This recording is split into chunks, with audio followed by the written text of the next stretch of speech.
ఈరోజు Mitsubishi AC removing fitting అయితే వచ్చాము. ఇది 1 టన్ కన్నా తక్కువ, అంటే 0.75 టన్ను. చాలా చిన్న ఏసీ.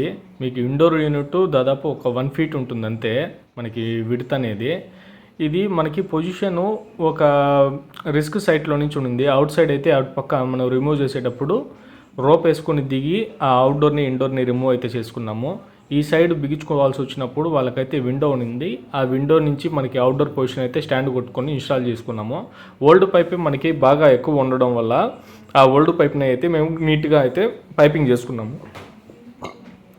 పైపింగ్ చేసుకున్న తర్వాత కొద్దిగా అయితే మనకి కాపర్ పైప్ ఉండింది. ఫస్ట్ అయితే 4 to 5 మీటర్స్ నీడ్ ఉంటుంది అనుకున్నాము. దాని తర్వాత మనకు ఒక 2 మీటర్స్ 2.5 మీటర్ వరకు సరిపోయింది.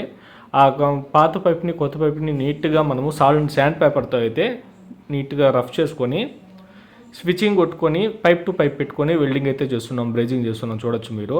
ఇంకా నీట్గా మనం ఎంత నీట్గా ఫైల్ చేసుకుంటే అంత నీట్గా మనకి బ్రేజింగ్ అయితే వస్తుంది. మనం చేసే పనిలో జెన్యూనిటీ ఉంటే మనకి కాల్స్ అనేవి ఆటోమేటిక్గా వస్తాయి.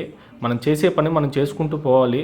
అది యూట్యూబ్ అయినా మనకి రియల్ లైఫ్ మన ఫీల్డ్లో అయినా కానీ మన పని మనం చేసుకొని reasonable prices best quality of work మనం ఇవ్వగలిగితే కస్టమర్లు ఖచ్చితంగా ఇప్పుడు కాకపోయినా మళ్ళైనా కానీ మనకు ఖచ్చితంగా మనల్ని అప్రోచ్ అయ్యి మనకి వర్క్ అయితే ఇస్తారు. నేను పాస్ట్ 2012 నుంచి చేస్తున్నాను వర్క్. మా వర్క్ మేము ఏం చేస్తాం, ఎలా చేస్తాం అనే దాని గురించి చూసుకుంటే మాకు తెలిసినంతలో నీట్గా జెన్యూనిటీగా మేము క్లారిటీగా కస్టమర్కి చెప్పి చేస్తాము. 10 రూపాయలు అడిగి తీసుకున్నా కానీ క్లారిటీగా చేస్తాం మా వర్క్ అనేది.